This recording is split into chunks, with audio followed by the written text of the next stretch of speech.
ಮುಡಾ ಹಗರಣದ ಇಡಿ ತನಿಖೆಯಲ್ಲಿ ಮತ್ತೊಂದು ಸ್ಫೋಟಕ ಸತ್ಯ ಹೊರಬಿದ್ದಿದೆ. ಇಲ್ಲಿ ಕೋಟಿ ಕೋಟಿ ಡೀಲ್ ಮಾಡಬೇಕಾದ್ರೆ 1 ಕೋಟಿ ಕೊಡು, 2 ಕೋಟಿ ಕೊಡು, 1 ಲಕ್ಷ ಕೊಡು, 2 ಲಕ್ಷ ಕೊಡು, ಈ ತರಹದ ಮಾತೇ ಇರಲಿಲ್ವಂತೆ. ಒಂದೊಂದು ವಿಚಾರ ಹೇಳಬೇಕಾದ್ರೂ ಕೂಡ ಒಂದೊಂದು ಸಂಕೇತ ಭಾಷೆಗಳನ್ನು ಬಳಸಿದ್ರು ಇವರು ಅಂತ ಕೋಡ್ ವರ್ಡ್ಗಳನ್ನು ಇಟ್ಕೊಂಡಿದ್ರು. ಅಧಿಕಾರಿಗಳಿಗೆ, ರಾಜಕಾರಣಿಗಳಿಗೆ ಕೋಕೋನಟ್ ಹೆಸರಲ್ಲೇ ಡೀಲ್ ಆಗ್ತಾ ಇತ್ತು ಅಂತ. ಕೋಕೋನಟ್ ಅಂದರೆ ಏನು ಅಂತ ಹೇಳಿದ್ರೆ ಅದನ್ನು ಆ ಒಂದು ವಿಚಾರಕ್ಕೆ ಈ ಸ್ಟೋರಿ ನೋಡಬೇಕು.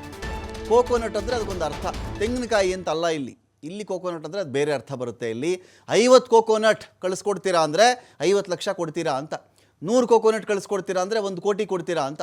ಅಂದರೆ 1 ಕೋಕೋನಟ್ ಅಂತ ಹೇಳಿದ್ರೆ 1 ಲಕ್ಷ ಅಂಥೇಳಿ ಬಿಲ್ಡರ್ನ ವಾಟ್ಸಪ್ ಚಾಟ್ ಹೇಳ್ತಾ ಇದೆ. ಇಲ್ಲಿ ನೋಡಿ, ಮುಡಾ ಹಗರಣದಲ್ಲಿ 2 ಭಾಗ ಇದೆ. ಇಲ್ಲಿ ಒಂದು CM ಸಿದ್ದರಾಮಯ್ಯ ಅವರ ಮೇಲೆ ಬಂದಂಥ ಒಂದು ಆರೋಪ, ಅವರ ಪತ್ನಿ ಕಡೆಯಿಂದಿದ್ದಂಥ ಜಮೀನು, ಅದಕ್ಕೆ ಬದಲಿ ನಿವೇಶನ, ಆ ಜಮೀನು ಯಾರಿಗೆ ಸೇರಿದ್ದು, ಯಾರಿಂದ ಯಾರಿಗೆ ಬಂತು, ಇದೊಂದು ಹಗರಣದ ವಿಚಾರ. ಇನ್ನೊಂದು ಕಡೆ ಇದಲ್ಲದೆ ಮುಡಾದಲ್ಲಿ ಅನೇಕ ಬಿಲ್ಡರ್ಗಳ ಕಡೆಯವರು, ಅನೇಕ ಅಧಿಕಾರಿಗಳು ಸೇರಿಕೊಂಡು ನೂರಾರು ಕೋಟಿ ರೂಪಾಯಿ ಮೌಲ್ಯದ ಸೈಟ್ಗಳನ್ನು ಕಂಡವರಿಗೆ, ತಮ್ಮ ಆಪ್ತರಿಗೆ, ಲಂಚ ಕೊಟ್ಟವರಿಗೆ ಕೊಟ್ಟುಬಿಟ್ಟಿದ್ದಾರೆ ಅಂತ. ಇದು ಹಗರಣದ 2ನೇ ಭಾಗ. ಇದಕ್ಕೂ ಮೊದಲನೇ ಭಾಗಕ್ಕೂ ಸಂಬಂಧ ಇಲ್ಲ, ಅದೇ ಬೇರೆ. ಇದರಲ್ಲೇನಾಗಿದೆ ಅಂದರೆ ದುಡ್ಡು ಕೊಟ್ಟು, ಲಂಚ ಕೊಟ್ಟು, ಹಣವನ್ನು ಕೊಟ್ಟು ಆ ಮೂಲಕ ಸೈಟ್ಗಳನ್ನು, ನಿವೇಶನಗಳನ್ನು ಪಡ್ಕೊಳ್ಳೋಂಥ ಒಂದು ವಿಚಾರ. ಇದು ಜಾರಿ ನಿರ್ದೇಶನಾಲಯದ ವಿಚಾರಣೆಯಲ್ಲಿ ಬಿಲ್ಡರ್ ಒಬ್ಬರು ಇದನ್ನು ಬಾಯ್ಬಿಟ್ಟಿದ್ದಾರೆ. ಬಿಲ್ಡರ್ ಜೈರಾಮ್ ವಾಟ್ಸಪ್ ಚಾಟ್ನಲ್ಲಿ ಮಹತ್ವದ ಸುಳಿವು ಸಿಕ್ಕಿದೆ. ಇಲ್ಲಿ 2 ಬಾರಿ ವಿಚಾರಣೆ ಆದಮೇಲೆ ಏನು ಈ ಕೋಕೋನಟ್ ಕಥೆ, ಕೋಕೋನಟ್ ಅಂದರೆ ಏನು, ಯಾವ ಥರ ಡೀಲ್ಗಳು ನಡೀತಾ ಇತ್ತು ಅಂತ ಎಲ್ಲ ಕೇಳಿದಾಗ ಕೋಕೋನಟ್ ಹೆಸರಲ್ಲಿ ಹಣ ಕಳಿಸಿದ್ದು ಬಿಲ್ಡರ್ ಜೈರಾಮ್. ಬಗೆದಷ್ಟು ಬಯಲಾಗ್ತಾ ಇದೆ ಜೈರಾಮ್ನ ಬೇನಾಮಿ ವ್ಯವಹಾರಗಳಲ್ಲಿ. ಎಲ್ಲ ದಾಖಲೆಗಳು ಕೂಡ ಸೀಸ್ ಆಗಿದೆ. ಇಡಿ ವಿಚಾರಣೆಯಿಂದ ಹೆಬ್ಬೆಟ್ ಜೈರಾಮ್ ಇದೀಗ ತತ್ತರಿಸಿ ಹೋಗಿದ್ದಾನೆ. ಅಕ್ಟೋಬರ್ 27ನೇ ತಾರೀಕು ಜೈರಾಮ್ ಮನೆ ಮೇಲೆ ರೇಡ್ ಮಾಡಿದ್ದು ಇಡಿ. ಇಲ್ಲಿ 2 ಭಾಗ, ಸಿದ್ದರಾಮಯ್ಯನವ್ರು ಕರೆದು ಅವರ ಪತ್ನಿ ಕರೆದು ವಿಚಾರಣೆ ಮಾಡಿರೋದು ಒಂದು ಭಾಗ. ಆದರೆ ಈ ಕಡೆ ಚೆಕ್ ಮಾಡಿಕೊಂಡಾಗ ಇಲ್ಲಿ ಈ ಬಿಲ್ಡರ್ಗಳು, ಕೆಲ ಅಧಿಕಾರಿಗಳು ಸೇರಿ ಬೇರೆ ನಿವೇಶನಗಳನ್ನು ಏನೇನು ಮಾಡಿದ್ದಾರೆ ಅಂಥೇಳಿ ಈ ವಿಚಾರ ಇದೆಯಲ್ಲ, ಇದರಲ್ಲಿ ಇದೀಗ ಬಿಲ್ಡರ್ ಜೈರಾಮ್ಗೆ ಟೆನ್ಷನ್ ಶುರುವಾಗಿದೆ. ಇಡಿ ತಂಡದ ಡ್ರಿಲ್ ಮೇಲೆ ಒಂದು ಕಡೆ ಡ್ರಿಲ್ ಮಾಡ್ತಾ ಇದೆ. ಹಾಗಾಗಿ ಇಲ್ಲಿ ಒಂದು ವಿಷಯ ಏನು ಆಚೆ ಬಂದಿರೋದು ಅಂತ ಹೇಳಿದ್ರೆ, 1 ಕೋಕೋನಟ್ ಕಳಿಸ್ಕೊಡ್ತೀಯಾ ಅಂದರೆ 1 ಲಕ್ಷ ಕೊಟ್ಬಿಡ್ತೀಯಾ ಅಂತ, 50 ಕೋಕೋನಟ್ ಅಂದರೆ 50 ಲಕ್ಷ, 100 ಕೋಕೋನಟ್ ಅಂದರೆ 1 ಕೋಟಿ ಅಂತ ಇಷ್ಟುವರೆಗೂ ಡೀಲ್ ಆಗಿದೆ. ಇದೀಗ ಬಿಲ್ಡರ್ ಜೈರಾಮ್ ಎಲಿಯಾಸ್ ಹೆಬ್ಬೆಟ್ ಜೈರಾಮ್ ಇದೀಗ ಟೆನ್ಷನ್ನಲ್ಲಿ ಒದ್ದಾಡ್ತಾ ಇರೋದು.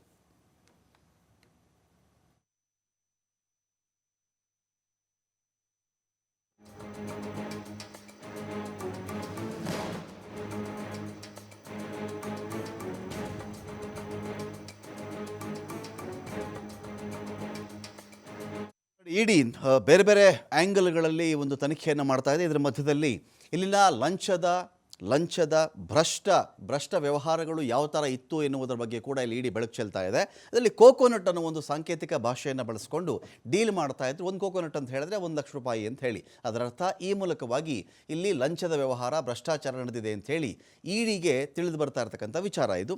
ಡೀಟೇಲ್ಸ್ ಕೊಡಲಿಕ್ಕೆ ಇದೀಗ ಪುನೀತ್ ಇದ್ದಾರೆ. ಪುನೀತ್, ಬಿಲ್ಡರ್ ಜೈರಾಮ್ ಎಲಿಯಾಸ್ ಹೆಬ್ಬೆಟ್ ಜೈರಾಮ್ ಏನೇನೋ ವಿಷಯಗಳನ್ನು ಬಾಯ್ಬಿಡ್ತಾ ಇದ್ದಾನೆ ಅನ್ನುವಂಥ ಮಾಹಿತಿ ಇದೆ.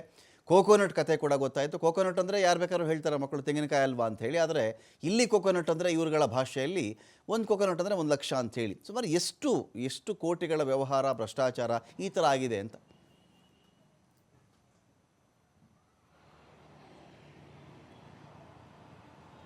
ರಮಕಾಂತ್, ಮುಖ್ಯವಾಗಿ ಮೂಡಾದಲ್ಲಿ ಈಗ ತನಿಖೆಯ ಹಂತದಲ್ಲಿದೆ. ಈ ಒಂದು ಹಂತದಲ್ಲಿ ಸಾಕಷ್ಟು ಹಗರಣಗಳು, ಅಂದರೆ ಅಲ್ಲಿ ನಡೆದಿರ್ತಕ್ಕಂಥ ಭ್ರಷ್ಟಾಚಾರ ಒಂದೊಂದಾಗಿ ಬಯಲಾಗ್ತಾ ಇರತಕ್ಕಂಥದ್ದು. ಪ್ರಮುಖವಾಗಿ ಗಾರೆ ಕೆಲಸಕ್ಕೆ ಅಂತ ಹೇಳಿ HD ಕೋಟೆ ಮೂಲದಿಂದ ಮೈಸೂರಿಗೆ ಬಂದಂತಹ ಒಬ್ಬ ಗಾರೆ ಕೆಲಸಗಾರ ಏನಿದ್ದಾನೆ, ಆತ ಬಿಲ್ಡರ್ ಆಗಿ ಈಗ ನೂರಾರು ಕೋಟಿಯ ಹಣವನ್ನು ಮಾಡಿರ್ತಕ್ಕಂಥದ್ದು ಇರಬಹುದು. ಜೊತೆಗೆ ಮೂಡಾದಲ್ಲಿ ಹಗರಣ ಮಾಡಿರ್ತಕ್ಕಂಥದ್ದು ಈಗ ಪ್ರಮುಖವಾಗಿರ್ತಕ್ಕಂಥ ಒಂದು ಅಂಶ.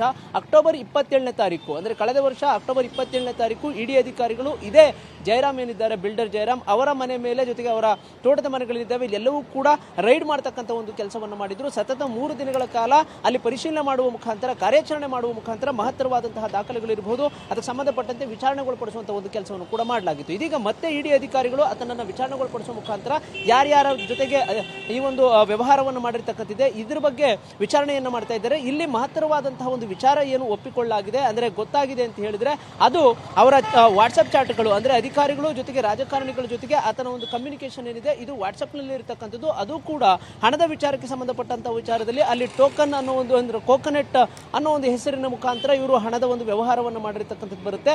1 ಲಕ್ಷ ರೂಪಾಯಿ ಹಣಕ್ಕೆ ಅಲ್ಲಿ ಕೋಕೋನಟ್ ಅಂತ ಅನ್ನೋ ಒಂದು ಪದವನ್ನು ಬಳಸುವಂತ ಒಂದು ಕೆಲಸವನ್ನ ಅಂದ್ರೆ ಹೆಸರನ್ನ ಬಳಸುವಂತ ಒಂದು ಕೆಲಸವನ್ನ ಮಾಡಲಾಗ್ತಾ ಇದೆ. ಸದ್ಯಕ್ಕೆ ಇದು ಇರ್ತಕ್ಕಂಥ ಮಾಹಿತಿ. ಆದರೆ ಯಾವ್ಯಾವ ರಾಜಕಾರಣಿಗಳಿಗೆ ಇಲ್ಲಿ ಹಣವನ್ನು ನೀಡಲಾಗಿದೆ, ಯಾವ್ಯಾವ ರಾಜಕಾರಣಿಗಳ ಹೆಸರುಗಳಿಗೆ ಜೊತೆಗೆ ಬೇನಾಮಿ ಹೆಸರಿನಲ್ಲಿ ಈ ಒಂದು ಮೂಢ ನಿವೇಶನಗಳಿದ್ವು, ಅಲ್ಲಿ ಯಾವ ರೀತಿಯಾಗಿ ಹಗರಣ ನಡೆದಿದೆ, ಇದಕ್ಕೆ ಸಂಬಂಧಪಟ್ಟಂತೆ ಮಾಹಿತಿ ಹೊರಬೀಳಬೇಕಾಗಿದೆ. ಜೊತೆಗೆ ಅಧಿಕಾರಿಗಳು ಪ್ರಮುಖವಾಗಿ ಅಂದ್ರೆ ಈ ಒಂದು ಮೂಢ ಹಗರಣದ ಪ್ರಮುಖವಾಗಿ ಏನು ಅಧಿಕಾರಿಗಳು ಕಂಡು ಬರ್ತಾರೆ ಅದರಲ್ಲಿ ದಿನೇಶ್ ಅವರು ಇರಬಹುದು, ಜೊತೆಗೆ ನಟೇಶ್ ಅವರು ಇರಬಹುದು.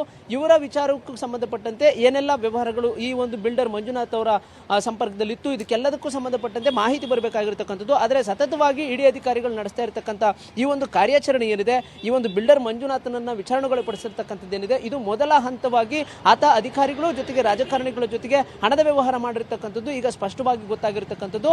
ಆದರೆ ಯಾವ್ಯಾವ ರಾಜಕಾರಣಿಗಳಿದ್ರು, ಯಾವ್ಯಾವ ಅಧಿಕಾರಿಗಳಿಗೆ ಇಲ್ಲಿ ಹಣದ ಒಂದು ವರ್ಗಾವಣೆ ಆಗಿರ್ತಕ್ಕಂಥದ್ದಿದೆ, ಇದೆಲ್ಲದರ ಬಗ್ಗೆಯೂ ಕೂಡ ಮಾಹಿತಿ ಗೊತ್ತಾಗಬೇಕಾಗಿದೆ. ಇದೀಗ ಈ ಒಂದು ತನಿಖೆ ಚುರುಕುಗೊಂಡಿರ್ತಕ್ಕಂಥ ಒಂದು ಹಿನ್ನೆಲೆಯಲ್ಲಿ ಮೈಸೂರು ಭಾಗದಲ್ಲಿರ್ತಕ್ಕಂಥ ರಾಜಕಾರಣಿಗಳಿರ್ಬೋದು, ಅಧಿಕಾರಿಗಳಿರ್ಬೋದು, ಇವರಿಗೆ ಒಂದು ರೀತಿ ನಡುಕ ಶುರುವಾಗಿದೆ ಅಂದ್ರೂ ಕೂಡ ತಪ್ಪಾಗಲಿಕ್ಕಿಲ್ಲ. ರಮಾಕಾಂತ್. Thank you Puneeth.